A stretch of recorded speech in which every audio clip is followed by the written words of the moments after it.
كما ينبغي لجلال وجهك وعظيم سلطانك. الصلاة والسلام على أشرف الأنبياء والمرسلين وعلى آله الطيبين المتطهرين وأصحابه رضوان الله عليهم أجمعين وارض عنا وعنهم يا رب العالمين.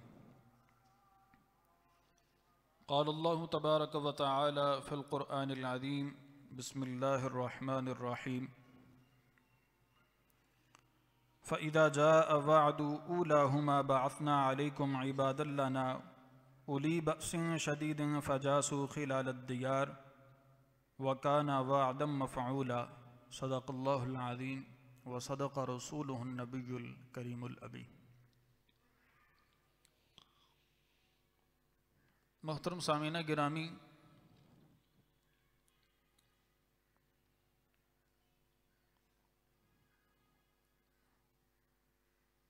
سمجھدار اور سیانے لوگوں کا کہنا ہے کہ جو قومیں اپنی تاریخ کو یاد رکھتی ہیں، تاریخ انہیں یاد رکھتی ہے،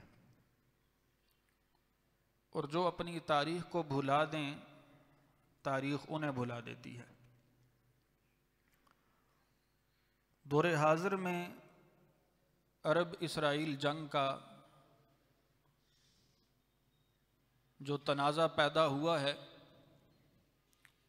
اس کے صحیح معنوں میں سمجھنے کے لیے ہمیں ارض فلسطین کی اور بنی اسرائیل کی 4000 سالہ جو تاریخ ہے اسے پیچھے سے جا کر سمجھنا پڑے گا، تب ہی ہم اس کے مستقبل یا اس کے ماضی کے حوالے سے پورے یقین سے کوئی بات کہہ سکتے ہیں.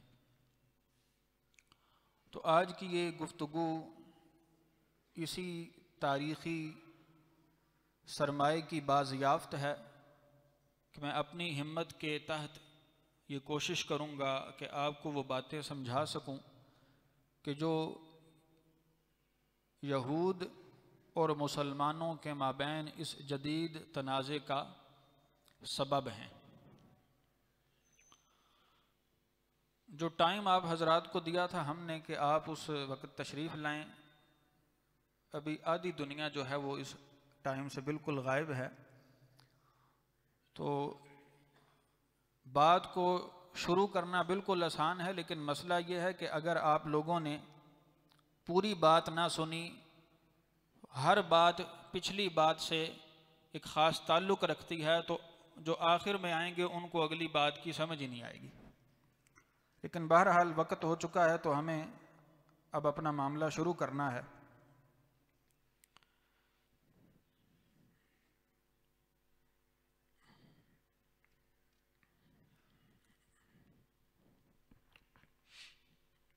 یہ آپ کے سامنے پوری دنیا کا نقشہ ہے جی،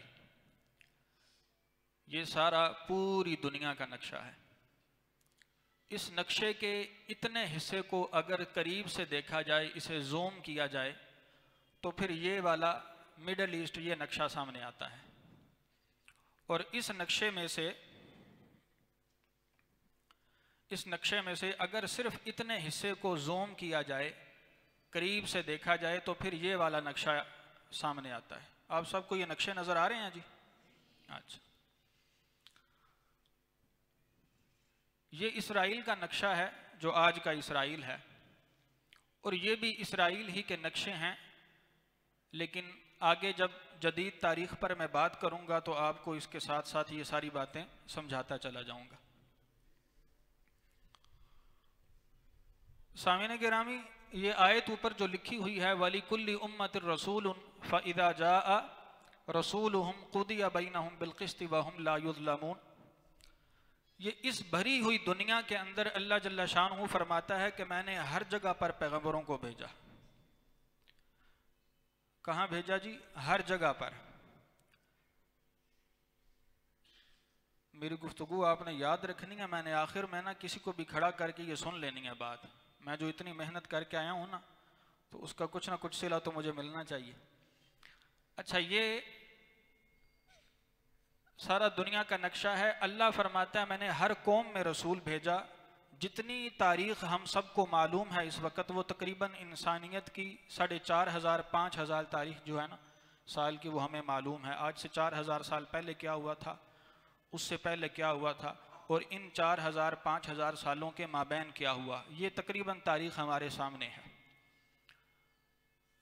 پرانے وقتوں میں جب انسان خانہ بدوشی کی زندگی گزارتا تھا، مختلف قبیلوں میں رہتا تھا، اس کی کنیکٹیویٹی جو تھی وہ شہروں میں اتنی زیادہ نہیں تھی، آپس میں ملا جلا اتنا نہیں تھا، تہذیب و تمدن کا ابھی وہ شور اور غلغلہ نہیں اٹھا تھا جو آج اٹھا ہوا ہے. تو اس زمانے میں اللہ جل شانہ کا طریقہ یہ تھا کہ وہ پیغمبروں کو بستیوں میں بھیجتے تھے، اور ہر بستی میں یوں سمجھے کہ اللہ نے اپنا پیغمبر بھیجا ہے. یہ جتنی دنیا آپ کو نظر آ رہی ہے، ہمارے صوفیاء بھی فرماتے ہیں، علماء کا بھی اس میں اتفاق ہے کہ وہ رشیا ہو، وہ ایشیا ہو، وہ یہ افریقہ ہو، ان تمام دنیا کے علاقوں میں اللہ نے رسولوں کو ضرور بھیجا ہے. ٹھیک ہے نا جی. لیکن ایک وقت ایسا آیا کہ اللہ جل شانہ نے اس زمین کو خصوصاً چن لیا. یہ جو زمین ہے، اس زمین کو اگر آپ قریب سے دیکھنا چاہتے ہیں تو آپ اس نقشے کو دیکھیں. اس کو اللہ جل شانہ نے چن لیا کہ آج کے بعد میں پیغمبروں کو صرف اسی زمین میں بھیجوں گا. یہ کون سا زمانہ تھا؟ سیدنا حضرت ابراہیم خلیل اللہ علیہ السلام کا زمانہ. حضرت ابراہیم سے پہلے اللہ نے بحیثیت قوم کے کبھی نبوت کو ایک ہی نسل میں نہیں رکھا، لیکن آپ اللہ کے خصوصی بندے ہیں کہ جن کو خلیل بنا کر اللہ نے ان سے فرما دیا کہ آج کے بعد نبوت ہمیشہ میں آپ کی نسل میں رکھوں گا، اور ان کو حکم دیا کہ آپ اپنے ایک بیٹے کو یہاں آباد کریں گے فلسطین کے اندر، اور ایک بیٹے کو یہاں آباد کریں گے جزیرہ نمائے عرب کے اندر. اچھا سامعین گرامی، اب معاملہ یہ ہے کہ اللہ نے یہ ایسا کیوں کیا کہ حضرت ابراہیم خلیل اللہ علیہ السلام کے ساتھ نبوت خاص کر دی؟ اس کی بھی ایک حکمت اور اس کی ایک وجہ ہے.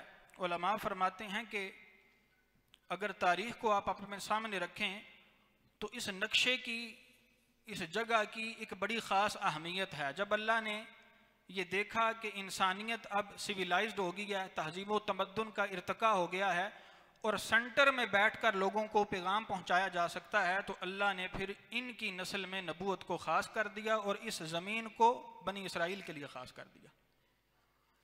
اور یہ کب ہوا؟ حضرت مسیح علیہ السلام سے تقریباً 2200 سال پہلے، آج سے تقریباً 4200 سال پہلے یہ معاملہ ہوا. اب آپ نقشہ دیکھیں تو اس میں یہ سعودی عرب ہے، یہ عراق ہے، یہ شام ہے، یہ اردن ہے، یہ اسرائیل و فلسطین ہے، اور یہ مصر ہے. آج یہ 3-4 ملک اس جگہ پر بن گئے ہیں، لیکن سیدنا خلیل اللہ علیہ السلام کے زمانے میں یہ پورا ایک ملک تھا، اور اس ملک کا نام کنعان تھا، یا اس کا نام فلسطین تھا، یا اس کا نام ملک شام تھا. یہ تینوں نام اس کے تھے. ٹھیک ہے نا جی. اچھا اب معاملہ کیا ہوا؟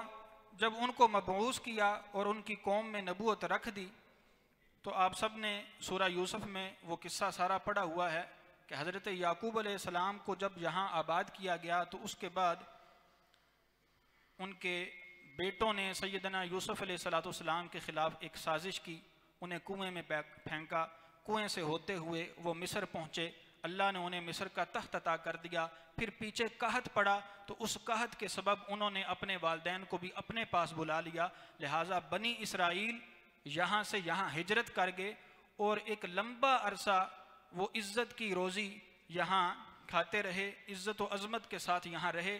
لیکن جب فرعون کا وہ معاملہ آیا تو اس وقت سیدنا موسیٰ علیہ السلام کو ان کی طرف مبعوث کر کے ان کو یہ ٹاسک دیا گیا کہ آپ بنی اسرائیل کو اس علاقے سے نکال کے واپس ملک شام میں آباد کریں.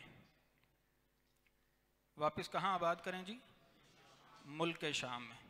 ملک شام کون سا علاقہ ہے جی؟ آج کا شام، آج کا آدھا عراق، آج کا اردن، اسرائیل، فلسطین، اور یہ جو ہے نا صحرائے سینا، یہ اتنا سا، یہ سارا ملک شام کے اندر آتا ہے.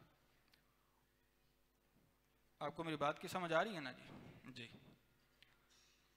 اچھا، حضرت موسیٰ کلیم اللہ علیہ السلام اتنے بڑے بڑے معجزات دکھا کر اس قوم کو اکٹھا کر کے جب اس صحرائے سینا میں آئے اور انہوں نے اپنی قوم سے کہا کہ تمہیں یہ زمین اللہ نے ایسے ہی تو نہیں نہ دے دینی، یہ جنگ کر کے جہاد کر کے حاصل کرنی پڑے گی۔ کیوں جہاد کر کے حاصل کرنی پڑے گی؟ کیونکہ اس زمین پر فی الحال قبضہ ہے فلسطینیوں کا، ان فلسطینیوں کا جو دوسرے مذہب سے تعلق رکھتے ہیں اور اس جگہ پر آباد ہو گئے ہیں۔ جنگ کرو گے تو اللہ تمہیں فتح عطا کرے گا اور یہ زمین تمہاری ہو جائے گی۔ یہ کس سے کہا جی؟ بنی اسرائیل سے۔ بنی اسرائیل کس کی اولاد ہیں؟ حضرت اسحاق علیہ السلام کی۔ حضرت اسحاق کن کے صاحبزادے ہیں؟ حضرت ابراہیم خلیل اللہ علیہ السلام کے۔ اور چونکہ پوری قوم کو اللہ نے کار نبوت کے لیے چن لیا تھا کہ نبی اب تم ہی میں آئیں گے، لہٰذا ضروری تھا کہ ان کو بالکل دنیا کے سینٹر میں یہاں آباد کیا جائے، یہاں سے دعوت کا آغاز کیا جائے۔ اب وہ واقعہ آپ سب نے سنا ہے کہ انہوں نے سیدھا سیدھا معاذ اللہ اپنے آقا کو سیدنا موسیٰ علیہ السلام کو انکار کیا اور کہا کہ آپ اور آپ کا رب جا کر لڑے، ہم تو یہاں یہ بیٹھے ہیں۔ یہ کہا کہ نہیں کہا؟ یہ اس وقت یہاں تھے صحرائے سینا میں، ٹھیک ہے نا جی۔ اب موسیٰ کلیم اللہ علیہ السلام ان کی اس بات سے بڑے پریشان ہوئے، اس نافرمانی سے۔ اللہ نے ایسا فرمایا کہ موسیٰ علیہ السلام اور ان کے بھائی حضرت ہارون علیہ السلام کو وفات دے دی اور ان پر حرام کر دیا کہ تم 40 سال تک اس ملک شام میں کبھی بھی داخل نہیں ہو سکو گے۔ اب یہ ادھر بھٹکتے رہے، جب بھی یہ ادھر چلتے اللہ ان کے سامنے ایسے معاملات کر دیتا کہ وہ صحرا سے باہر نکل ہی نہیں سکتے تھے۔ 40 سال تک یہ اسی میں بھٹکتے رہے۔ 40 سال تک وہ پرانے سارے بابے اور وہ مرد جنہوں نے موسیٰ علیہ السلام کو انکار کیا تھا جہاد سے، وہ سارے جب مر کھپ گئے تو ان کی نئی نسل آئی، نیا خون آیا، جوان اور جذباتی خون آیا۔ انہوں نے حضرت موسیٰ علیہ السلام کی جانشین حضرت یوشع ابن نون علیہ السلام سے عرض کیا کہ ہمیں توبہ کا موقع دیجئے، ہماری تربیت کیجئے، ہم انشاءاللہ آپ کی قیادت میں اس ملک کو فتح کریں گے۔ ٹھیک ہے جی۔ حضرت یوشع علیہ السلام کی رہنمائی میں پھر جو نئی فلسطینی پود تھی اس نے اس ملک کو فتح کیا، اور فتح کرنے کے بعد بنی اسرائیل کا پہلا عروج جو ہے وہ مڈل ایسٹ کے اندر، اس شرق الاوسط کے اندر شروع ہوا۔ ٹھیک ہے جی۔ اچھا، ایک بات سمجھنے کی ہے کہ پچھلے ہزاروں سالوں سے یہ جو حصہ ہے، یہ والا سارا، یہ اتنا قیمتی ہے کہ جس کا یہاں کنٹرول ہو جائے، جو یہاں طاقت پکڑ جائے، پوری دنیا کی تجارت کو وہ اپنے ہاتھ میں کر لیتا ہے۔ پوری دنیا کی اکانومی اس کے ڈیزائن پر چلتی ہے۔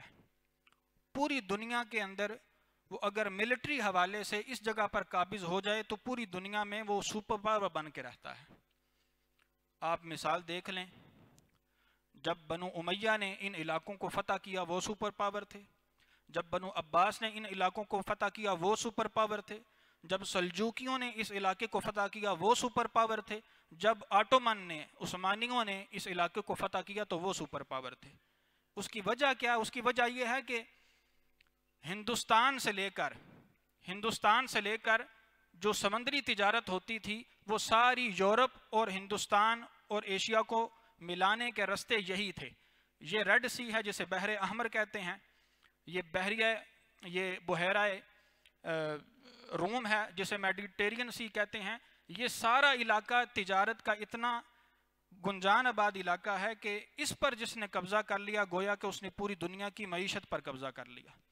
تو مسلمانوں نے تقریباً 1000 سال تک اس علاقے پر جو راج کیا ہے، اس کی وجہ یہی تھی کہ یہ جو مڈل ایسٹ ہے اس میں طاقت کا سارا معاملہ ان کے ہاتھ میں تھا، لہٰذا یورپ کو تھریٹ کرنا ہو، ایشیا کو تھریٹ کرنا ہو، افریقہ کو تھریٹ کرنا ہو، چونکہ وہ ان تینوں کے جنکشن پر بیٹھے ہوئے تھے، لہٰذا وہ کسی کو بھی آنکھیں وانکھیں دکھا کر اپنی بات منوا لیا کرتے تھے۔ تو مڈل ایسٹ کی اس حوالے سے بڑی اہمیت ہے۔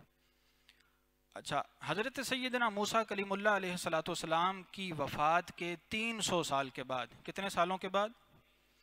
300 سالوں کے بعد وہ جو حضرت یوشع بن نون علیہ السلام نے فلسطین فتح کیا تھا اس فلسطین میں بغاوتیں، فتنہ فساد اور نافرمانیاں ہو کر وہ 12 قبیلے جو اسرائیل کے تھے وہ ٹوٹ گئے اور اتنا فساد کا شکار ہوئے کہ اس کی کوئی حالت نہ رہ گئی۔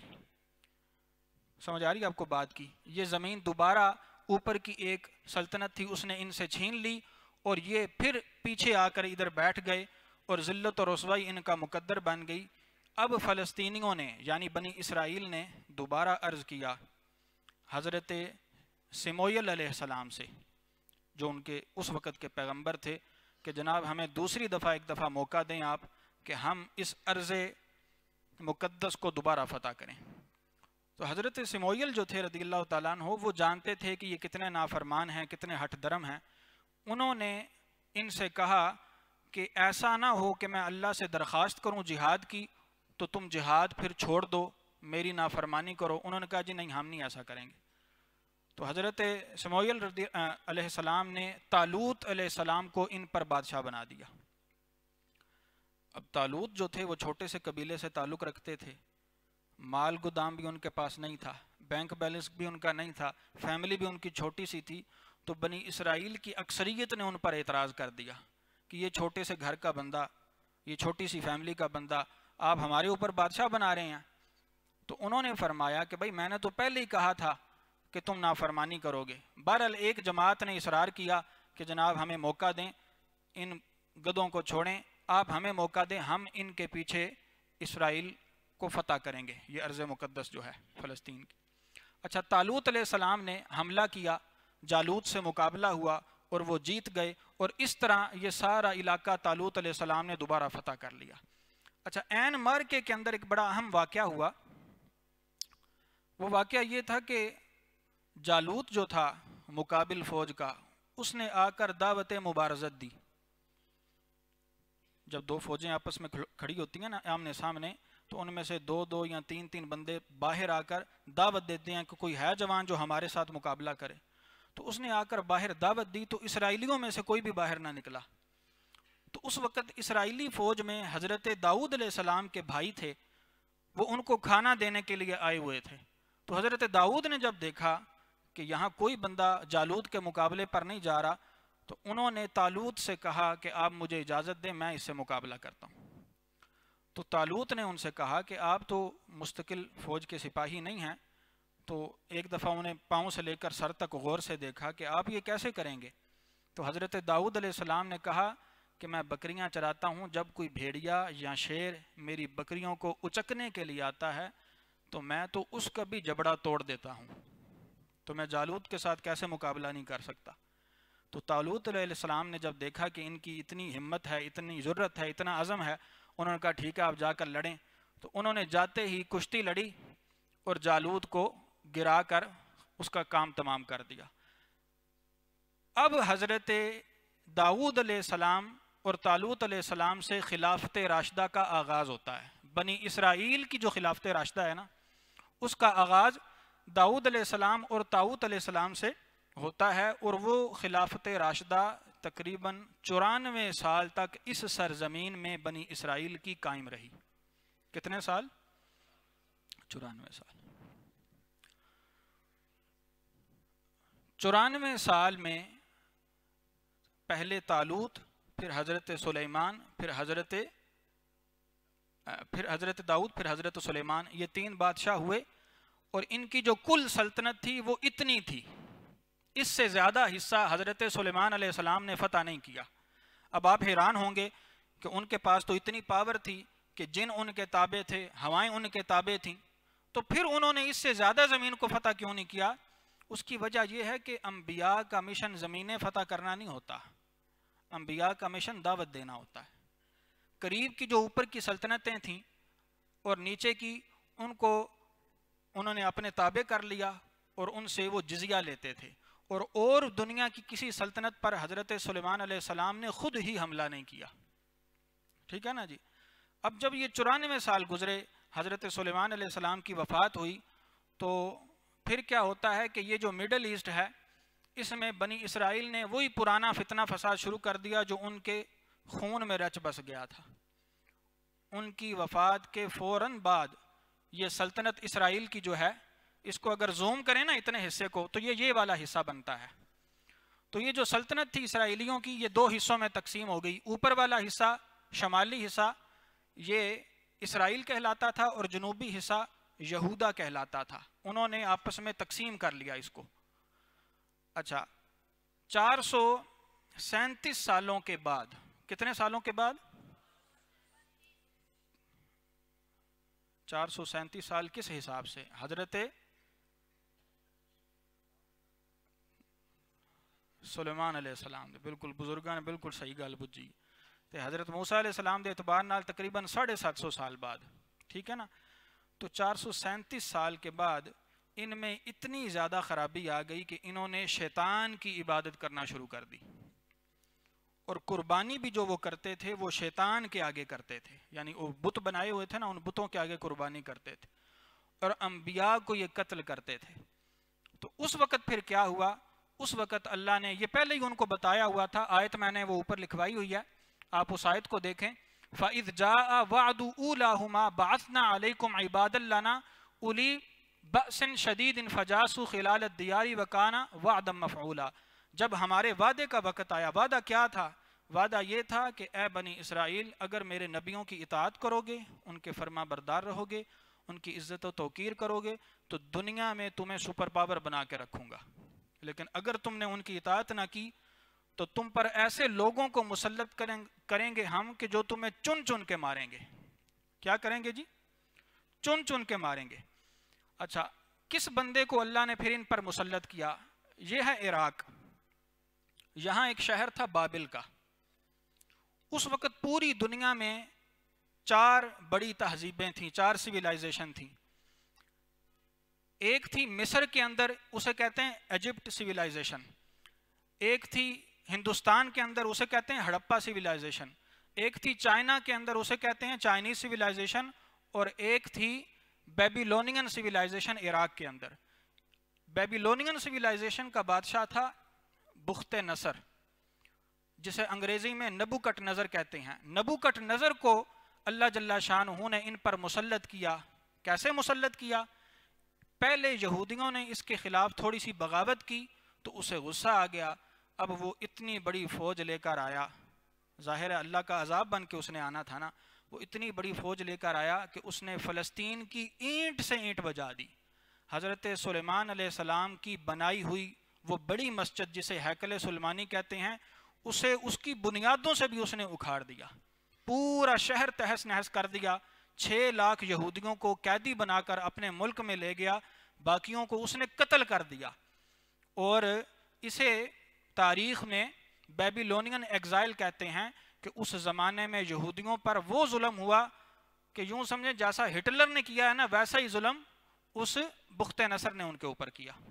سمجھ آ رہی ہے جی آپ کو بات کی؟ اب یہ کھنڈر بن گیا یہ سارا علاقہ۔ جب یہ کھنڈر بن گیا تو انہی دنوں کی بات ہے، ویسے اس میں اختلاف بہت جاتا ہے، لیکن میری تحقیق اگر صحیح ہے تو یہ انہی دنوں کی بات ہے کہ حضرت عزیر علیہ السلام کا اس علاقے سے گزر ہوا، یہ بیت المقدس سے، تو پورا شہر تباہ تھا۔ ان کے ساتھ ایک دراز گوشت تھا اور کھانے کا سامان تھا، باقی چیزیں آپ خود جانتے ہیں کہ انہوں نے اندر داخل ہوتے ہی اس اجڑے ہوئے شہر کو دیکھا تو عرض کیا مولا تو اس کو کیسے آباد کرے گا؟ تو اللہ نے انہیں ادھر ہی سلا دیا اور ان کی روح کو قبض کر لیا۔ ان کی روح کو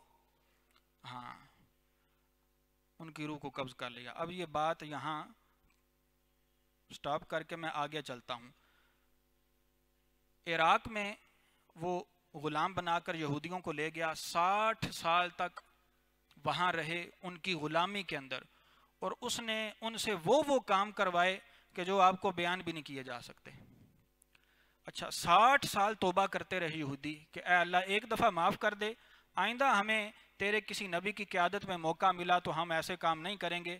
60 سال کے بعد توبہ قبول ہوئی تو ظاہر ہے اب یہ اتنی بڑی سویلائزیشن تھی، اس کی غلامی سے انہوں نے چھوٹنا کیسے تھا؟ اس کا اللہ نے بندوبست ایسے کیا کہ ایران میں جو سائرس بادشاہ تھا اس نے حملہ کر دیا عراق پر، ٹھیک ہے جی، عراقی جو تھے وہ اس میں مصروف ہو گئے، اس سے شکست کھائی تو یہودیوں کو آزادی مل گئی۔ سائرس نے یہودیوں کو کہا کہ تمہارا وطن تو یہ ہے، تم عراق میں کیا کر رہے ہو؟ انہوں نے کہا جی ہمیں بس خدائی سزا ملی تھی، یہ ہمیں پکڑ کے یہاں لے آئے تھے عراق میں، 60 سال سے ان کی غلامی میں زندگی بسر کر رہے ہیں۔ تو سائرس نے کہا کہ ٹھیک ہے تم اپنے علاقے میں واپس جاؤ۔ تو انہوں نے پوچھا کہ ہم آپ کی نگرانی میں کیا اپنے شہر کے اندر مسجد بنا سکتے ہیں؟ اس نے کہا ہاں بنا سکتے ہو۔ تو اس نے پھر ان کو پرمیشن دیا کہ تم یروشلم میں جا کر، بیت المقدس میں جا کر ہیکل سلیمانی کو دوبارہ تعمیر کرو۔ یہ بات آپ کو یاد رکھنی چاہیے کہ ہیکل سلیمانی ہمارے نزدیک اتنی ہی معزز مسجد ہے جتنی معزز مسجد کسی بھی نبی کی ہوتی ہے، ٹھیک ہے نا جی۔ ہیکل اس کو اس لیے کہتے ہیں کہ وہ بہت بڑی عالی شان مسجد تھی۔ آج بھی اس کی ایک دیوار نظر آتی ہے جہاں یہودی کھڑے ہو کر عبادت کرتے ہیں، اس دیوار کے کبھی آپ پتھر دیکھیں نا تو وہ پتھر ہی ایسے ہیں کہ انسان ان کو اٹھا ہی نہیں سکتا۔ اسی سے پتہ چلتا ہے کہ حضرت سلیمان علیہ السلام نے اس دیوار کو جنوں کے ذریعے بنوایا تھا، ٹھیک ہے نا جی۔ تو اب یہ 60 سال کے بعد یہاں آئے اور یہاں آ کر انہوں نے دوبارہ مسجد تعمیر کرنی شروع کی۔ 40 سال کے بعد مسجد بھی آباد ہو گئی، پورا شہر بھی آباد ہو گیا۔ حضرت عزیر علیہ السلام کو سوئے ہوئے کتنا عرصہ ہو گیا جی؟ وہ 60 اور یہ 40، 100 سال۔ 100 سال کے بعد اللہ نے انہیں زندہ کیا۔ اب جب اٹھے ستے سی صبح دے ٹائم تو اٹھے مغرب دے ٹائم، تو انہاں سمجھا کہ میں دن دا کچھ حصہ ستا یا اس تو زیادہ ستا۔ تو جو ہی اٹھ کے ویکھیا عالی شان بلڈنگاں بنیاں نے، ہیکل سلیمانی بنے ہیں، بازاراں چ رونق ہی رونق ہے، تو وہ حیران رہ گئے۔ تو انہوں نے اتھے ہی الحمدللہ تے سبحان اللہ کہہ کے اللہ دی بڑائی بیان کی تھی کہ مولا تیرا شکر ہے کہ میں سمجھ گیا کہ تو سانو مرن تو بعد کس طرح زندہ کریں گا، ٹھیک ہے نا جی۔ اب مسئلہ ایک ہو گیا تھا، مسئلہ یہ ہوا تھا کہ وہ جو یہود نے غلامی کاٹی تھی نا، اس غلامی میں تورات بھی گم ہو گئی تھی، شریعت بھی گم ہو گئی تھی، سنت بھی ختم ہو گئی تھی۔ تو حضرت عزیر علیہ السلام کے ذریعے تورات کی دوبارہ املا ہوئی اور شریعت کا دوبارہ نفاذ ہوا، اور دوبارہ سے ان کی اصلاح کا معاملہ فلسطین کے اندر شروع ہوا، ٹھیک ہے جی۔ جو حضرات ابھی آ رہے ہیں انہیں تو بات کی سمجھ نہیں آئے گی، اور اس کی وجہ یہ ہے کہ اگر آپ پہلے آتے تو ہر بات پچھلی بات سے کنیکٹڈ ہے، ریلیٹڈ ہے، تو آپ کو سمجھنے میں آسانی ہوتی۔ لیکن میں بالاختصار یہ بتاتا چلوں کہ حضرت ابراہیم علیہ السلام کے 634 سال کے بعد حضرت موسیٰ علیہ السلام آئے۔ حضرت موسیٰ علیہ السلام کے 300 سال کے بعد بنی اسرائیل کی خلافت راشدہ شروع ہوئی، اور بنی اسرائیل کی خلافت راشدہ کے 500 سالوں کے بعد تقریباً یروشلم کی دوبارہ بازیافت ہوئی، اور اب ہم اسی کے اندر اس موضوع سخن میں چل رہے ہیں۔ اچھا، اب کیا ہوتا ہے کہ حضرت عزیر علیہ السلام کی وفات کے بعد سکندر اعظم کو بخار چڑھتا ہے کہ میں نے دنیا فتح کرنی ہے۔ سکندر اعظم کس ملک کا تھا جی؟ جی مقدونیہ دا۔ مقدونیہ کتھے وے؟ یونان دے وچ۔ یونان ایتھے کتھے وے؟ نقشے وچ جی، یہ یونان ہے جی، ٹھیک ہے ہاں جی، اور یہاں اس نقشے میں یہ ہے یونان۔ اچھا، یونان سے اس کو بخار چڑھا کہ میں نے دنیا فتح کرنی ہے، اس نے جنگیں شروع کر دیں، فتح کرتے کرتے یہ سارے علاقے جب یہاں پہنچا تو اس وقت بھی بنی اسرائیل کے حالات فل خراب تھے، اخلاقی طور پر بھی اور عقائد کے حوالے سے بھی۔ شرک کو دوبارہ انہوں نے اختیار کر لیا تھا، انبیاء کی دوبارہ نافرمانی جاری تھی، تو اللہ جل شانہ نے یونانیوں کو ان کے اوپر مسلط کر دیا۔ اچھا، اب انہوں نے ہیکل سلیمانی تو نہیں گرایا، لیکن ہیکل سلیمانی کے اندر ان کو ذہنی طور پر ٹارچر کرنے کے لیے بت لا کر رکھ دیے، اور جہاں وہ قربانی کرتے تھے بنی اسرائیل، اس قربان گاہ کو بھی بند کر دیا، اور ختنے پر بھی پابندی لگا دی کہ تم اپنے بچوں کے آئینہ کے بعد ختنے کر سکو گے۔ اور یہ عرصہ بھی تقریباً 150 پونے 200 سال تک چلتا رہا، حتیٰ کہ حضرت مسیح علیہ السلام پیدا ہو گئے۔ کون پیدا ہو گئے جی؟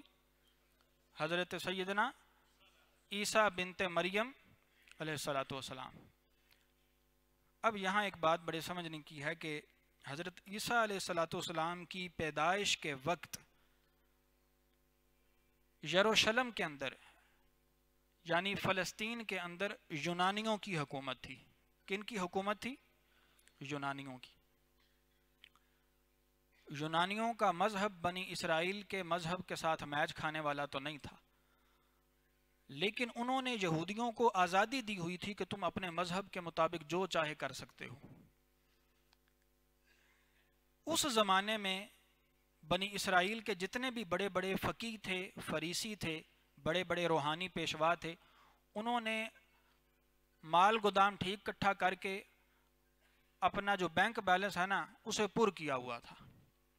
ان کا پورا ایک نظام اسٹیبلش ہو چکا تھا فلسطین کے اندر، اور وہ پسند بھی نہیں کرتے تھے کہ اس نظام کو آ کر کوئی بندہ خراب کرے۔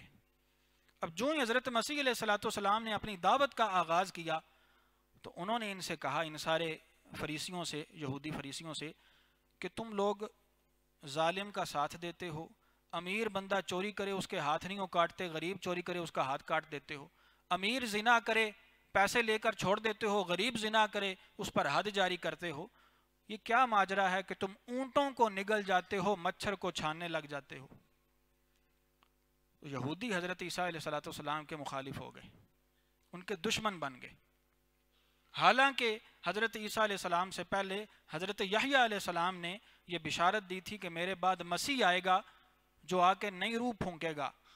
انہوں نے یہ سمجھ لیا یہودیوں نے کہ شاید حضرت مسیح علیہ الصلوۃ والسلام سیاسی امپائر بنائیں گے، سیاسی طور پر طاقتور ہوں گے۔ جب انہوں نے دیکھا کہ ان کے تو کپڑے بھی پورے سورے ہیں، یہ تو فرش پر اینٹ رکھ کر سو جاتے ہیں، انہوں نے تو شادی بھی نہیں کی، تو انہوں نے کہا نہیں یہ ہمارے پیغمبر نہیں ہو سکتے معاذ اللہ، کیونکہ ان کے پاس نہ دنیا ہے اور نہ وہ سیاسی طاقت ہے۔ تو حضرت مسیح علیہ الصلوۃ والسلام نے جب دیکھا کہ یہ ماننے والے نہیں ہیں، اللہ کا دوسرا وعدہ پورا ہونے والا ہے۔ کون سا وعدہ؟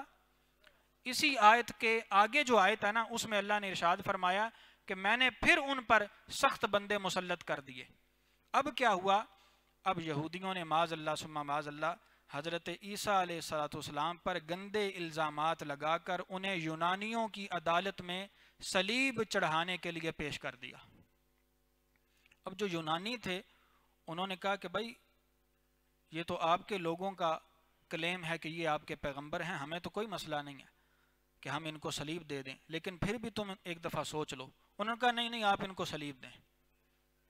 صلیب کا کیا مطلب ہے؟ صلیب سمجھ دو کیوں عقیدہ؟ ہاں نہیں پھانسی نہیں۔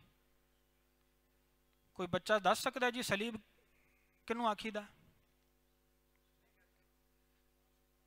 ہاں، کراس بنا کر بندے کے بازو ایسے کر کے ادھر کیل ٹھونک دیے جاتے تھے، اسے کہتے ہیں صلیب۔ وہ خون رشتہ رہتا تھا، اسی طرح بندہ 48 یا 72 گھنٹے کے بعد خود بخود فوت ہو جاتا تھا۔ اب جس دن صلیب دینی تھی وہ یہودیوں کا کوئی خاص دن تھا۔ یونانیوں نے اس دن کی نسبت سے کہا کہ ایک طرف یہ ڈاکو ہے، ایک ڈاکو بھی انہوں نے پکڑا ہوا تھا، اور ایک طرف حضرت مسیح ہیں، تمہارے کہنے پر ان میں سے ہم ایک بندہ آج چھوڑ دیں گے کیونکہ عید کا دن ہے۔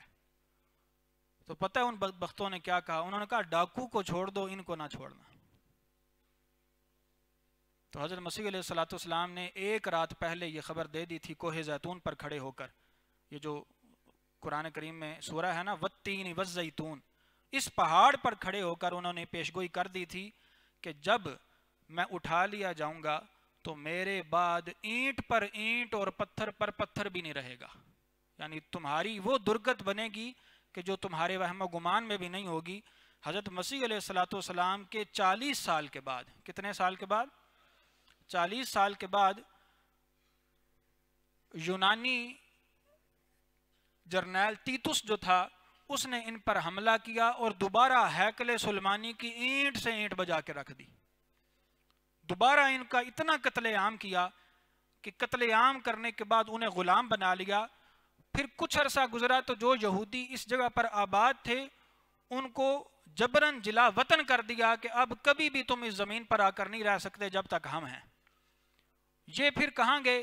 کچھ یہودی ادھر مدینہ طیبہ جو اس وقت یثرب کہلاتا تھا وہاں آ گئے، کچھ یہودی جزیرہ نماء عرب میں دوسرے علاقوں میں چلے گئے. کہا جاتا ہے کہ کچھ یہودی ہندوستان میں بھی آئے تھے، کچھ یہودی یورپ میں اوپر چلے گئے، تو اس طرح کچھ یہودی افریقہ میں چلے گئے.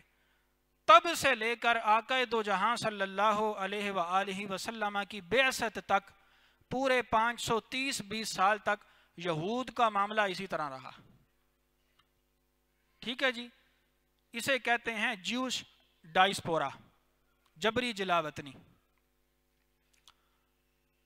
اچھا، حضور جب آپ مبعوث ہوئے سرور دو جہاں مالک کون و مکان صلی اللہ علیہ وآلہ وسلم، تو اللہ نے یہودیوں کو دوبارہ موقع دیا کہ حضور کو بھی میں نے تمہارے بھائیوں کی نسل سے پیدا کیا ہے، ان پر بھی اگر ایمان لے آؤ گے تو تمہاری وہ شان و شوکت واپس آ جائے گی جو طالوت علیہ السلام کے زمانے میں تھی، سلیمان علیہ السلام کے زمانے میں تھی، داؤد علیہ السلام کے زمانے میں تھی، وہ تمہیں واپس دے دوں گا. باقی آپ سب جانتے ہیں کہ انہوں نے حضور کے ساتھ کیا کیا. حضور کو بھی شہید کرنے کی انہوں نے سازش کی. ٹھیک ہے نا جی. تو اب پھر وہ جو وعدہ تھا وہ پورا ہونا تھا اور وہ ہو گیا. اور وہ وعدہ کیا تھا؟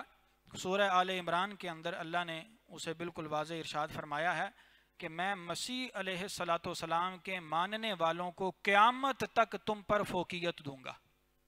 کیا دوں گا؟ ٹھیک ہے نا جی. کچھ علماء کا خیال ہے کہ یہ فوقیت دلائل کے اعتبار سے ہوگی، لیکن دلائل نہیں. عیسائی جو ہیں نا پچھلے 2000 سال سے یہودیوں پر ہر حوالے سے غالب ہیں. آپ کو سمجھ آ رہی ہے اس بات کی؟ ہر حوالے سے وہ غالب ہیں. انہوں نے کبھی بھی ان کو موقع ہی نہیں دیا کہ وہ اوپر آ سکیں. امت محمدیہ بھی اس آیت سے مراد ہو سکتی ہے، لیکن وہ مراد اس لیے نہیں ہو سکتی کہ دلائل کے اعتبار سے تو امت محمدیہ سب سے فائق ہے، لیکن حقیقت یہ ہے کہ جو حالات اس وقت اسرائیل کے ساتھ بنے ہوئے ہیں وہ اس کی اجازت نہیں دیتے. تو اس کی تفسیر وہی ہوگی کہ عیسائیوں کو ان پر غلبہ ہے.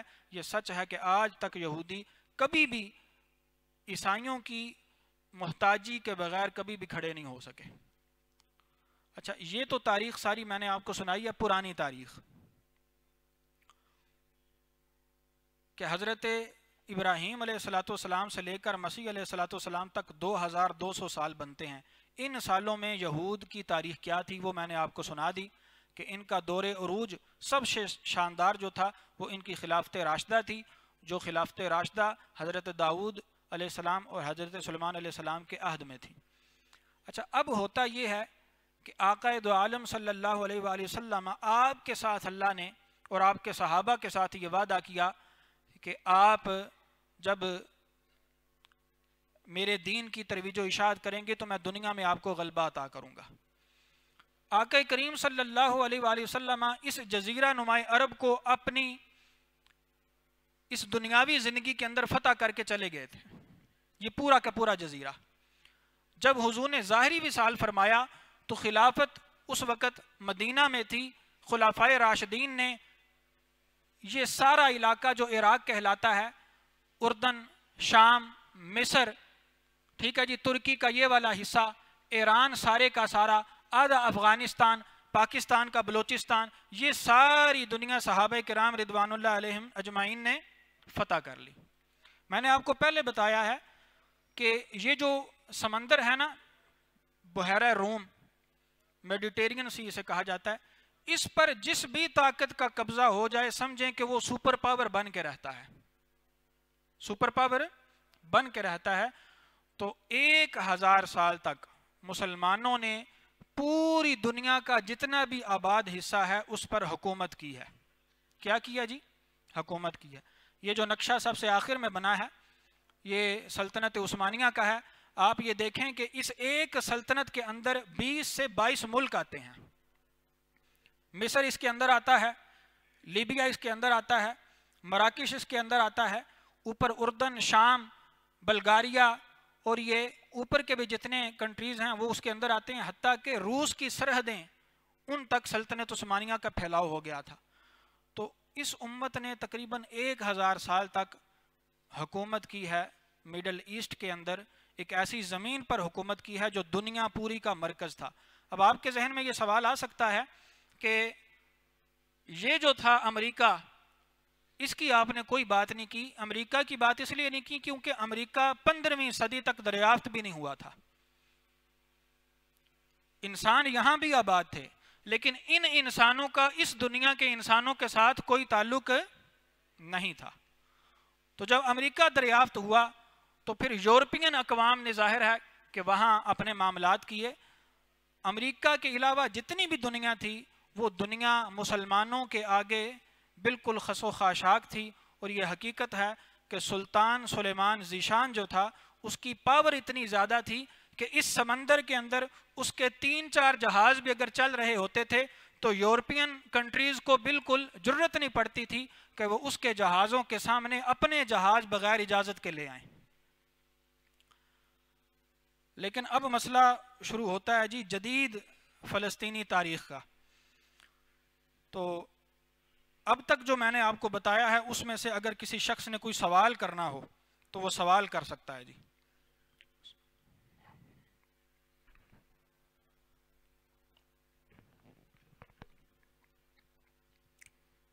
جی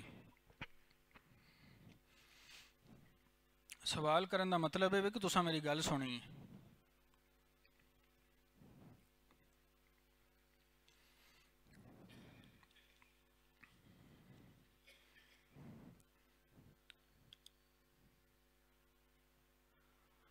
کوئی سوال نہیں ہے؟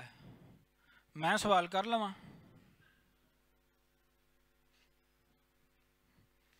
بنی اسرائیل دے کتنے عروج ہوئے نے جتنی تاریخ میں تانوں دسی ہے؟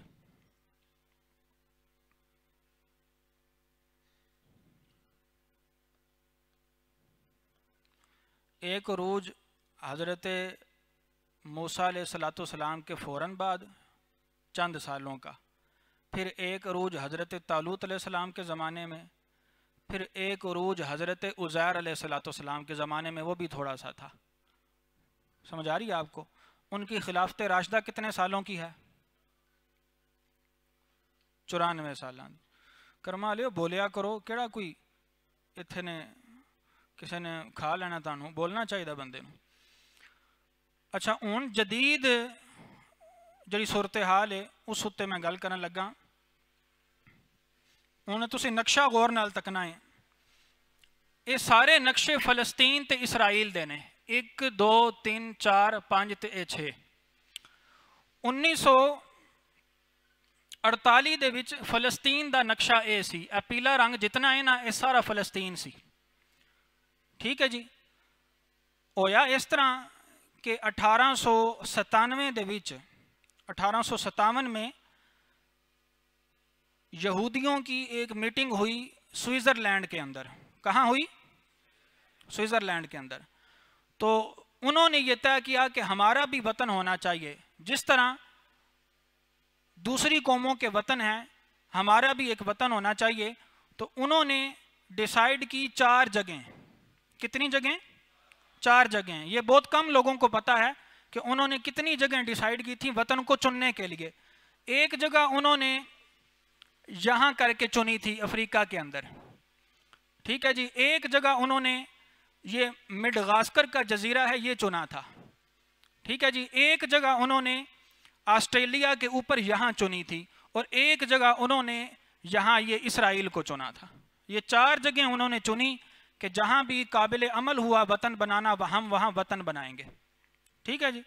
لیکن ہوا کیا کہ سارے یہودیوں نے کہا کہ بھائی جو زمین ہمیں اللہ نے دی ہے ہم اسی زمین میں اپنا وطن بنائیں گے. ٹھیک ہے جی. تو زمین ان کو کون سی اللہ نے دی تھی جی؟ فلسطین کی یہ زمین. اللہ نے تے اس وعدے نال دتی ہے نا کہ فرما بردار رہو دے تے زمین تہاڈی ہے، نہ رے تے تانوں ایسی مار ماراں دا کہ یاد رکھو دے.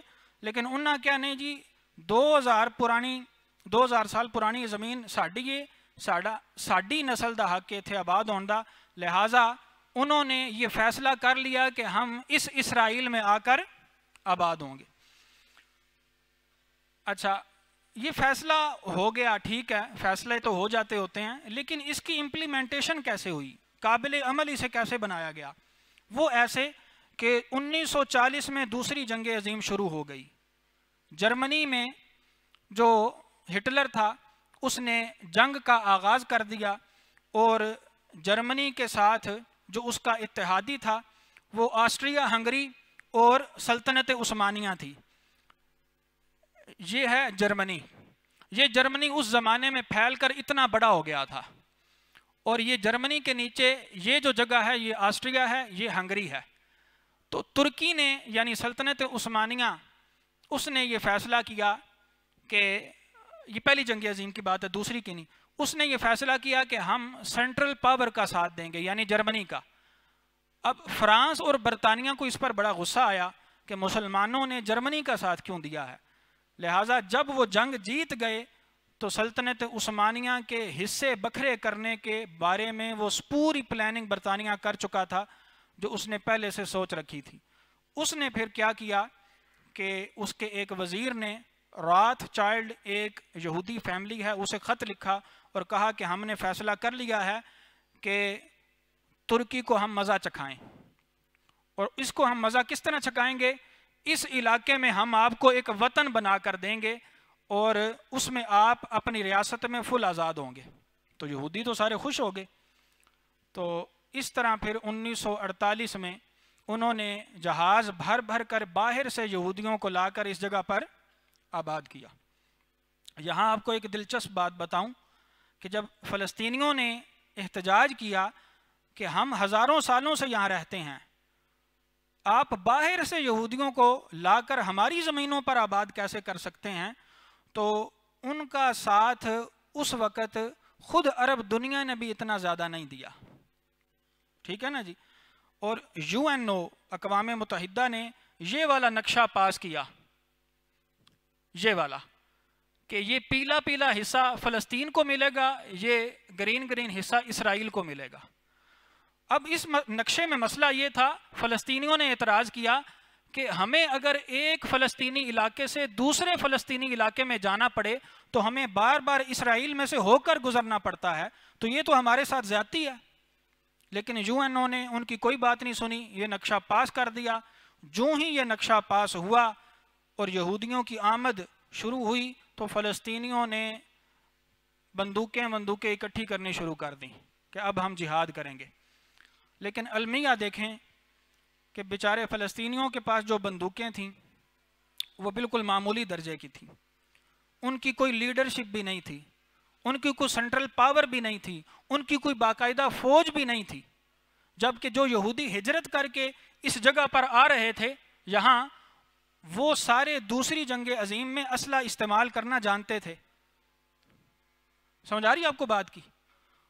تو اب ہوتا کیا ہے کہ فلسطینیوں نے ان سے کہا کہ ان سے یہ سیریا، عراق، اردن اور مصر اور سعودی عرب، ان چاروں سے انہوں نے کہا کہ اب ہمیں جنگ لڑنی ہے، آپ ہمارا ساتھ دیں. انہوں نے کہا جی کیوں نہیں، ہم یہاں کسی یہودی کو نہیں بسنے دیں گے. اب دیکھیں خدا کی مار، دیکھیں مسلمانوں کو خدا کی مار، یہ سارا ہمارے اپنے کرتوتوں کا نتیجہ ہے کہ اس وقت ان چاروں فوجوں کی جو اجتماعی تعداد تھی وہ کتنی تھی؟ 23,000. کتنی تھی جی؟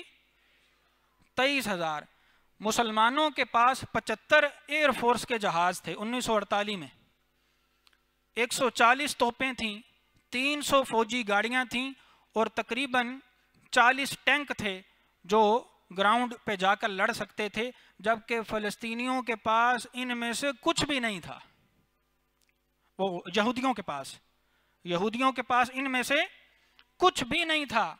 پھر بھی مسلمان یہ جنگ ہار گئے. کیسے ہارے؟ وہ ایسے کہ جب جنگ شروع ہوئی تو امریکہ نے پابندی لگا دی کہ اسرائیل کو اور فلسطین کو کوئی بھی بیرونی ملک اسلحہ نہیں بیچے گا. سمجھ آ رہی ہے آپ کو بات کی؟ تو فلسطینیوں کو تو ملنا ہی بھی کہاں سے تھا. لیکن اسرائیل کے بلیک مارکیٹ کے اندر بڑے اچھے تعلقات تھے. جنگ عظیم دوم کا جتنا بھی بچا ہوا اسلحہ تھا وہ انہوں نے بلیک مارکیٹ سے اکٹھا کرنا شروع کر دیا. ٹینک بھی انہوں نے اکٹھے کر لیے، ایئر فورس کے طیارے بھی اکٹھے کر لیے، اور پھر فرانس کی مدد سے 16,000 مشین گنیں بھی انہوں نے اکٹھی کر لی. سمجھ آ رہی ہے آپ کو؟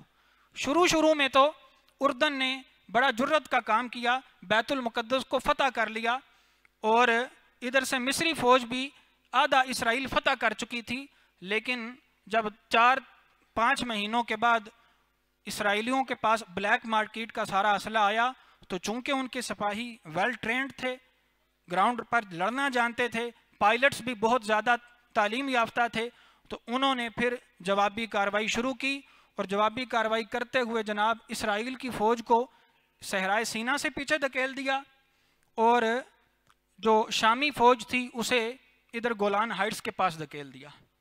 سمجھ آ رہی ہے آپ کو بات کی؟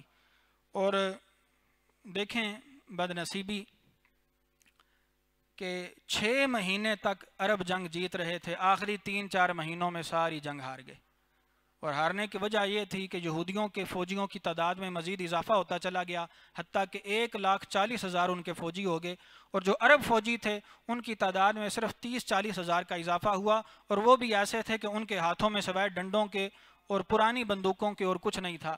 کرتے کرتے اسرائیل نے وہ پوری زمین فلسطینیوں سے واپس لے لی کہ جو فلسطینیوں نے ان 4 ملکوں سے مل کر فتح کی تھی۔ اب آخر میں جا کر سیز فائر ہوا۔ سیز فائر سمجھتے ہیں کسے کہتے ہیں؟ ہاں جی، جنگ بند کرو، جنگ بند ہوئی۔ ایک مزے دی گل دساں، اے جڑا علاقہ اسرائیل فتح کر چکیا سی، اس وقت مصر برطانیہ دا اتحادی سی، مصر نے کیا سانو اے علاقہ واپس لے کے دیو، برطانیہ نے پھر دھمکی دیتی اسرائیل نو کہ تسی اپنی فوجاں واپس کرو تے اے علاقہ مصر نو واپس کرو، تو او واقعتاً پھر برطانیہ دی دھمکی دا اثر ہویا تے اسرائیل نے اے علاقہ مصریاں نو واپس کر دیتا۔ سمجھ آ گئی جی گل دی؟ اے جنگ جس وقت ختم ہوئی تے جڑا نقشہ سی فلسطین دا او پہلے تے اے سی تے پھر اے ہو گیا، یعنی اے علاقہ بھی اسرائیل نے مسلمانوں کو کھو لیا، تے غزہ دی جڑی پٹی ہے اے تھلے ایتھے تک سی، اے بھی تھلوں ساری ختم کر دیتی تے انہاں کول صرف اتنی رہن دیتی۔ اے 1948 دی جنگ دا نتیجہ ہے، اے اتنے لکھے ہے۔ ہن عرب جڑے سن، ظاہر عظمت رفتہ تے ساریاں نو یاد آندی ہے نا جی، کہ اسی تے وہ بندے ہیں کہ جنہاں نے 1000 سال میڈل ایسٹ اتنے حکومت کی، سانو آ کے اگلے تاڑ کے ٹر گئے نے۔ عرباں نو غصہ چڑھیا تو انہاں نے بھرپور اگلی جنگ دی تیاری شروع کر دیتی۔ سمجھا گل دی؟ اے جنگاں میں 2 ہی رہ گئیاں نے، 3 یہ میں تانوں سنا کے چھڈنیاں نے، کیونکہ جدوں مسلماناں نو اس تاریخ دا نہیں نہ پتہ ہوندا، پھر وہ ایویں ہوا چ ہی تیر مارتے رہندے نے کہ فلسطین دا مستقبل ہوے دا، اسرائیل دا مستقبل ہوے دا، پہلے ویکھو تو صحیح کہ تہاڈا ماضی کیسا سی۔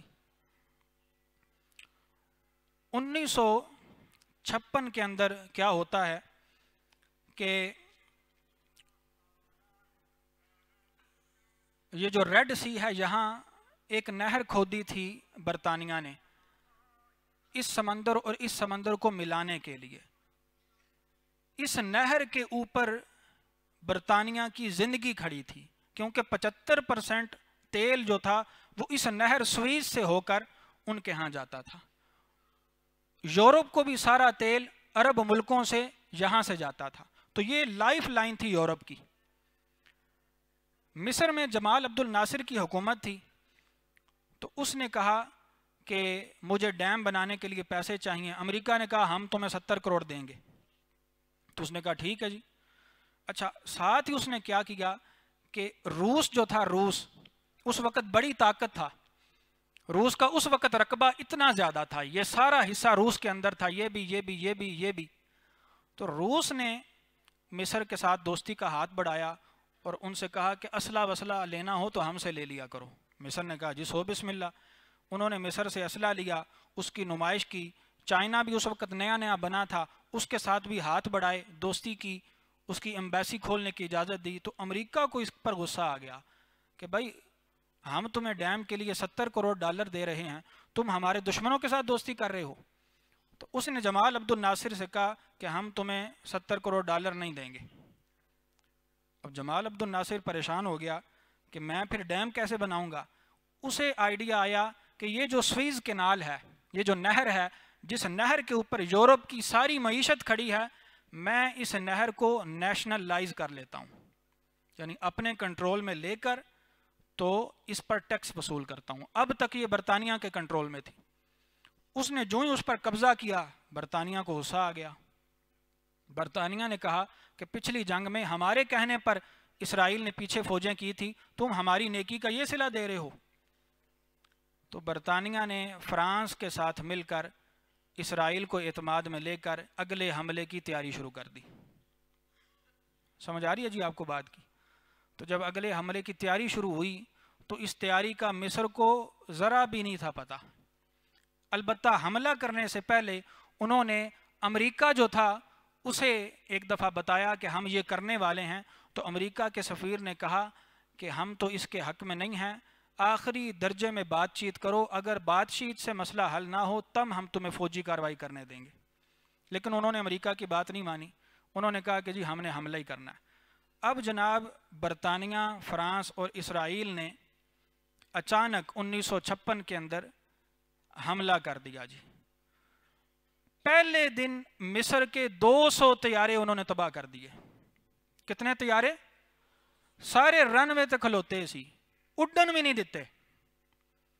پھر جتنی آئل فیلڈز تھیں وہ بھی تباہ کر دی. اور یہ حملہ صرف اسرائیل نے اکیلے نے کیا تھا, انہوں نے ابھی نہیں کیا تھا.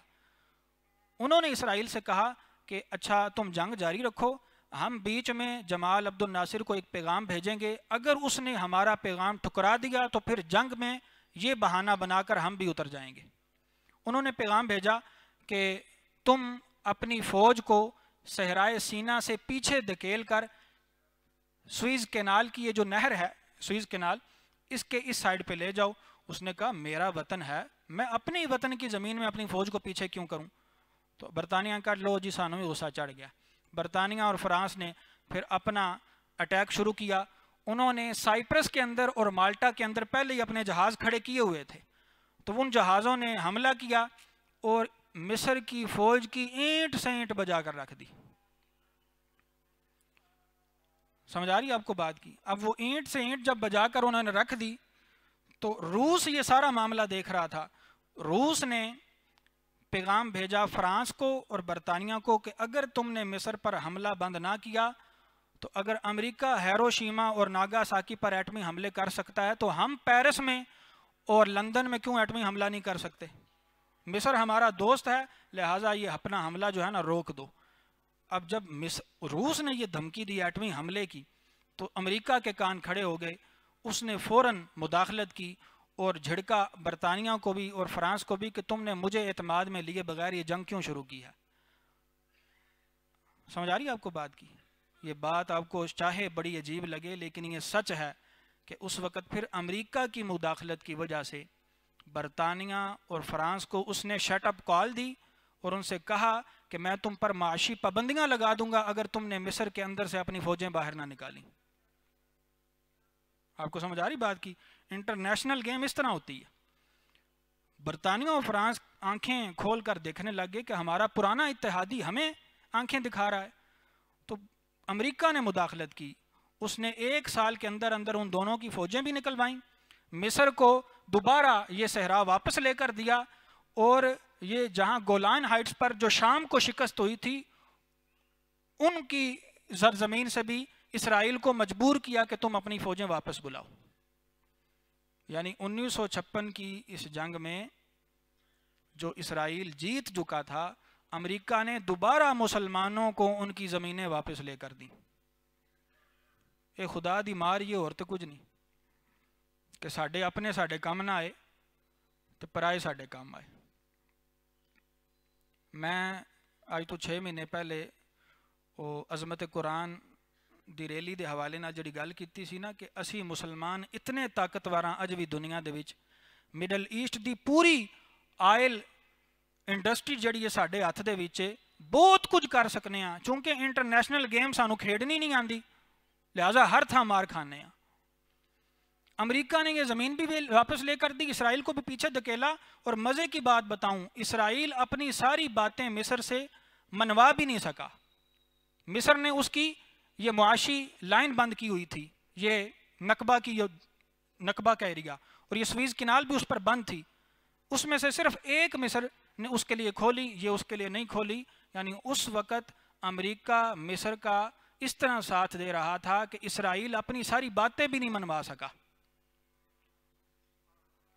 یہ تھی 1956 کی لڑائی۔ اب آ جائیں 1967 کی لڑائی۔ یہ لڑائی ہمارے لیے بڑی قیمت رکھتی ہے، 1967 کی لڑائی۔ اور 1967 کی لڑائی وہ لڑائی ہے کہ جس نے یوں سمجھیں کہ اسرائیل کی طاقت کو دنیا پر ظاہر کر دیا۔ یہ لڑائی کیسے ہوئی؟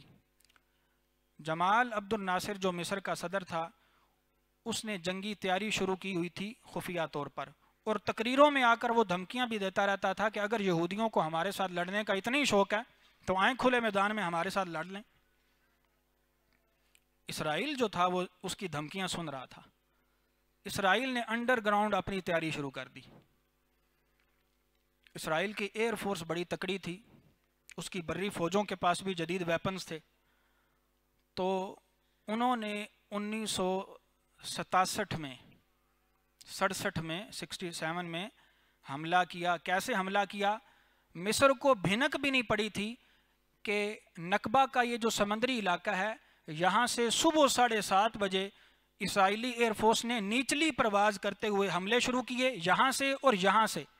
نچلی پرواز کا انہیں فائدہ یہ ہوا کہ مصر کے ریڈاروں میں ان کے جہاز نہیں آ سکے۔ تو صرف پہلے ہی دن میں، اللہ اکبر، پہلے دن میں 350 جہاز مصر کے انہوں نے رن وے کے اوپر تباہ کر دیے۔ اردن کے پاس کل جہاز جو تھے وہ 28 تھے، 28 کے 28 انہوں نے رن وے پر ہی تباہ کر دیے۔ عراق کے پاس کل جہاز 20 تھے، 15-16 تو انہوں نے رن وے پر ہی تباہ کر دیے۔ 1-2 پائلٹ جہاز اڑانے میں کامیاب ہو گیا، اور ان میں سے وہ ایک پائلٹ پاکستانی تھا۔ کون تھا؟ پاکستانی تھا، اس کا تعلق بنگال سے تھا، نام تھا اس کا سیف العظم۔ وہ عراقی پائلٹس کو ٹریننگ دینے کے لیے گیا ہوا تھا، لیکن جب اس نے دیکھا کہ اسرائیلی ایئر فورس آ رہی ہے تو اس نے فٹافٹ ٹیک آف کیا، اور اڑتے سال ہی پہلے 1-1.25 منٹ کے اندر 4 اسرائیلی طیارے اس نے گرا دیے۔ ٹھیک ہے نا جی؟ تو اسے بعد میں ستارہ امتیاز اردن نے بھی دیا، عراق نے بھی دیا، شام نے بھی دیا، مصر نے بھی دیا، پاکستان نے بھی دیا۔ تو یہ اس کا کمال ہے، اور وہ اپنا طیارہ بچا کر لے گیا۔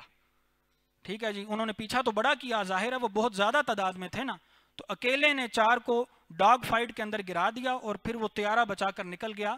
اسرائیلی پھر واپس آ گئے، اور اس نے بعد میں پاکستان کی جنگوں میں بھی بعد میں حصہ لیا ہے۔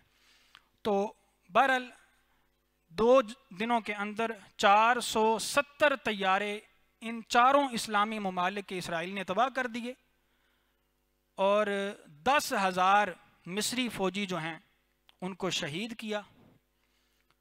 اور اسرائیل کو خود بھی ڈر تھا کہ ہمارے بھی بڑے بندے مریں گے، اس نے خود ہی اپنے ملک کے اندر 10,000 قبریں کھودی ہوئی تھی اپنے لوگوں کے لیے، لیکن اتفاق دیکھیں کہ ان کے صرف 670 بندے مرے اس پوری جنگ میں۔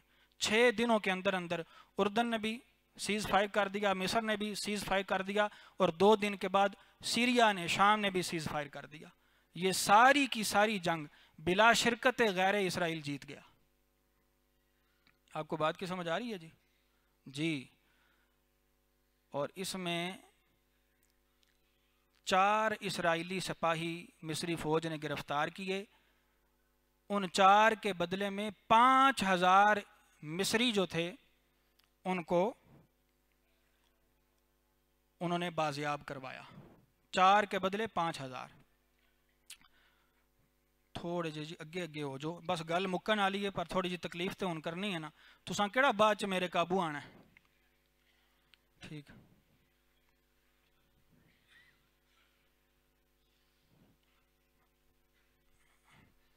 ایک گل دی سمجھ بھی پہ آندی جے کہ میں ہمیں ہی زور لان لگے ہیں۔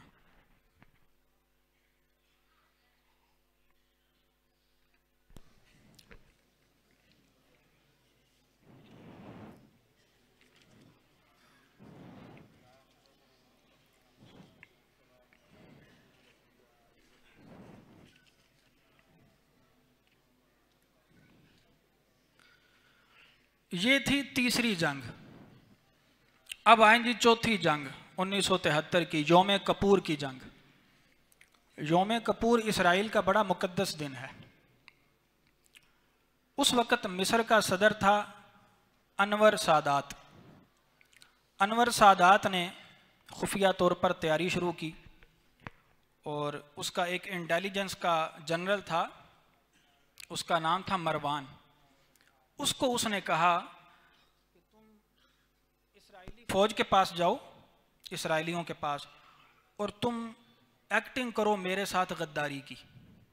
ان کو یہ لگے کہ یہ مصریوں کے ساتھ غداری کر رہا ہے، اور ان سے کہو کہ فلاں دن مصر نے تم پر حملہ کرنا ہے. آپ کو بات کی سمجھ آ رہی ہے جی؟ اچھا. اس نے جا کر ایک انٹیلیجنس موساد کا ایک تھا سپاہی جس کے ساتھ اس نے تعلق بنایا، اس کو کہا کہ دیکھیں آپ ہوشیار رہیں کیونکہ مصر جو ہے فلانے دن آپ پر حملہ کرنے والا ہے. مصر اسرائیل چکنا ہو گیا، اس نے لاکھ فوج جو ہے نا وہ بارڈر پر لگا دی، لیکن حملہ نہ ہوا اس دن. اچھا پھر وہ دوبارہ گیا اس کے پاس، اس نے کہا وہ پہلی خبر اگر ٹھیک نہیں نکلی تو اس کا یہ نہیں مطلب کہ میں جھوٹا ہوں. اب انہوں نے فلانا دن متعین کیا ہے، وہ فلاں دن آپ پر حملہ کریں گے. اسرائیل نے پھر اسی دن دوبارہ فوج اپنی بارڈر پر لگا دی، اس دن بھی حملہ نہ ہوا. سمجھ آ رہی گل دی؟ تیسری باری انہوں نے کیا اسرائیل نے کہ اے ہمیں گلاں ہی سٹدا پیا، گل کوئی نہیں آ وچ. لیکن تیسری بار مصر نے حقیقی طور تے حملہ کرنا سی، لہٰذا انہاں دی عید دے دن، یوم کپور دے دن مصر نے پوری طاقت سے حملہ کیا، اور یہ حملہ اس کا بڑا کارگر ثابت ہوا. اس نے صحرائے سینا کو پار کر کے ان کے علاقے میں جو ہے نا وہ اندر داخل ہو کر یہ حملہ شروع کیا. یہ حملہ اتنا اچانک، اتنا بڑا تھا کہ اگلے 48 گھنٹوں کے بعد اسرائیل کی وزیر اعظم تھی فیمیل، اس نے خودکشی کی پلاننگ کر لی. یعنی یہ اتنی بری شکست تھی اسرائیل کی کہ اس کے وزیر اعظم نے سوچا کہ میں خودکشی کر لوں گی. لیکن عین اس وقت پھر امریکہ بہادر میدان کے اندر آ گیا. اس نے آ کر جناب بلینز آف ڈالر کا جو اسلحہ ہے وہ دیا، 22,000 ٹن اسلحہ اس نے اسرائیل کو 3-4 دنوں کے اندر یوں سمجھے بھجوایا. اسرائیل نے وہ اسلحہ لیا اور عربوں کے خلاف دوبارہ جہاد شروع کیا جی، اپنے مذہب کے مطابق جو ان کا ہے. اور جناب پھر سارا معاملہ نا گڑبڑ ہو گیا. لیکن اس دفعہ اتنا زیادہ مصر نے گڑبڑ نہیں ہونے دیا، کیونکہ یو این او کی مداخلت کے ساتھ وہ جو ترسیل آئی تھی یہاں اسرائیل کے پاس، یو این او کی مداخلت کے ساتھ وہ سیز فائر کر دیا، شام نے بھی اور مصر نے بھی. اور یو این او نے مجبور کیا اسرائیل کو کہ تم بھی اب جنگ بند کر دو. تو اس جنگ میں زیادہ نقصان جو ہے وہ اسرائیل کا ہوا. اس کی وجہ یہ تھی کہ اسرائیلیوں نے یہ سمجھا ہوا تھا کہ آئندہ کبھی بھی 8 سال تک مصر کی ایئر فورس اس قابل نہیں ہوگی کہ ہم پر حملہ کر سکے. لیکن انہوں نے 5 سال کے بعد ہی اتنا بڑا حملہ کیا کہ بہت بڑے پیمانے پر اسرائیل کا نقصان ہوا. اب فوجی میدان میں تو یہ بھی جنگ مصر ہار گیا تھا، لیکن سیاسی میدان میں یہ جنگ کسی نہ کسی درجے میں وہ جیت گیا تھا. تو یہ جناب 4 جنگیں ہیں عربوں کی جو انہوں نے اس کے خلاف لڑی ہیں، اسرائیل کے خلاف.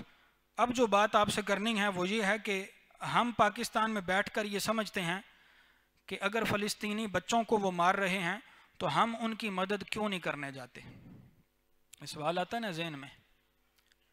آپ کو پتہ ہے کہ یہ جو 22 ملک ہیں مشرق وسطیٰ کے اندر، یہ اسرائیل کے خلاف جنگی اقدام کیوں نہیں کرتے؟ پتہ ہے آپ کو اس بات کا؟ 4 جنگیں ہارنے کے بعد عربوں کی ہمت ہی جواب دے گئی ہے. انہیں پتہ ہے کہ ہم اسرائیل سے جنگ نہیں جیت سکتے. عرب دنیا کا زمینی کل رقبہ 1,30,00,000 مربع کلومیٹر ہے، اور اسرائیل کا کل زمینی رقبہ 20,000 مربع کلومیٹر ہے. مسلم دنیا کے کل رقبے کا 1% بھی اسرائیل نہیں بنتا، 0.15% بنتا ہے وہ. مسلم دنیا کی کل آبادی 40 کروڑ ہے، اسرائیل کی کل آبادی 93 لاکھ ہے. مسلم دنیا تیل کے کنویں کے اوپر بیٹھی ہوئی ہے، قیمتی ترین زمینوں کے اوپر بیٹھی ہوئی ہے. اللہ نے انہیں جو کچھ بخشا ہے یہ اتنا زیادہ ہے کہ جرت کی صرف ضرورت ہے، لیکن وہ بھی جرت ان میں نہیں ہے. تو پلے لوگوں گل سیدھی یہ وے کہ اج اگر جنگ لڑنی ہوئے نا تے 4-5 دنوں دا پٹرول دا ہی خرچہ جڑا ہے نا $1 ارب ہو جاندہ ہوندہ ہے۔ جنگیں تو وہ لڑیں جن کی ڈیپ پاکٹس ہیں، جن کی اکانومی اتنی سٹیبل ہے کہ جنگ کے بعد بھی انہیں کوئی مسئلہ نہ ہو۔ آپ دیکھیں پاکستان نے جنوبی وزیرستان میں جب یہ آپریشن کیا تو صرف پاکستان کی آرمی کے ٹینکوں کو ٹرالوں کے ذریعے جو آگے منتقل کیا گیا ہے، اسی پر اس وقت بہت شور و غوغا ہوا تھا کہ ہمارا تو اس جنگ میں پٹرول اتنا زیادہ خرچ ہو رہا ہے کہ $1.5 ارب کی اکانومی کا جھٹکا لگ گیا ہمیں۔ تو جو پاکستان چل ہی قرضے کے اوپر رہا ہے، قرضہ بھی کس کا؟ IMF کا، امریکہ کا، یورپ کا، برطانیہ کا۔ وہ پاکستان 2-4 ایٹم بم گرا کے آ بھی جائے تو پھر جانا کتھے سو؟ گل سمجھ آئی جے؟ جنگ دے میدان دی گل نہ سوچیا کرو کہ جنگ چکے اتھے تے سی فتح یاب ہی ہو جاواں دے، پاکستانی فوج بڑی جرت تے بڑی بسالت تے شجاعت والی فوج ہے، اے ویکھو جنگ تو بعد ساڈے نال کے ہونا ہے۔ غیرت ایمانی ہوئے تے سوچنا ہے بھی کونی جنگ دا چاہیے دا کہ جنگ تو بعد ساڈے نال کے ہونا ہے۔ 3000 کا لشکر تھا، حضرت خالد بن ولید رضی اللہ تعالیٰ عنہ کا 2.5 لاکھ کے رومی لشکر سے ٹکرا گئے تھے۔ انہوں نے تو نہیں سوچا ہمارے ساتھ بعد میں کیا ہوگا، لیکن یہ دیکھ لیں کہ صرف 47 دنوں کی جنگ میں اسرائیل کا جو خرچہ آیا ہے نا وہ $51 بلین ہے، اور پاکستان کا کل قرضہ کتنا ہے جی؟ کتنا ہے جی؟ نہیں جی ایڈا نہیں ہے، $110 ارب نہیں، یہ فگر ٹھیک نہیں ہے۔ بہرحال جتنا بھی ہو، اسرائیل کی یہ جو مجموعی جنگ ہے نا اس سے تو بہت کم ہے۔ وہ ایک بچہ فلسطینی شہید کرنے کے لیے انہوں نے $5 ملین کا خرچہ کیا ہے۔ مجھے تقسیم کرو تسی۔ تو بات یہ ہے اسلامی دنیا بہت کچھ کر سکتی ہے، ان کے پاس پاور ہے۔ $80 بلین ایک سال کا خرچہ ہے سعودی عرب کی فوج کا، $80 بلین۔ تو کیوں نہیں کر سکتے؟ یہ سب کچھ کر سکتے ہیں، ہمت نہیں ہے۔ بلکہ سچ بتاؤں تو اب تمام عرب لیگ جو ہے وہ حماس کو اپنے پاؤں کی زنجیر سمجھتے ہیں کہ یہ ہمیں کچھ کرنے نہیں دیتے، یہ ایرانین سپورٹ کے ساتھ چلتے ہیں، یہ ہماری ملیشیا نہیں ہے، یہ ایرانین ملیشیا ہے۔ تو فلسطین کی جنگ کوئی مشکل جنگ نہیں ہے، صرف غیرت ایمانی ہونی چاہیے۔ سچی بات یہی ہے کہ عربوں کو اللہ نے سزا دینے کے لیے اسرائیل جیسا خنجر ان کے بیچ میں گاڑا ہوا ہے۔ آپ وہ نقشہ دیکھیں،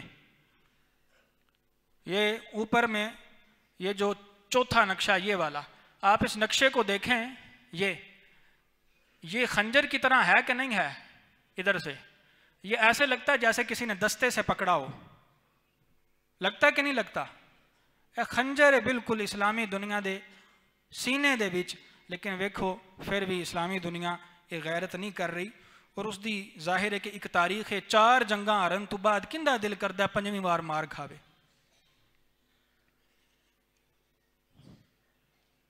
آقا کریم صلی اللہ علیہ وآلہ وسلم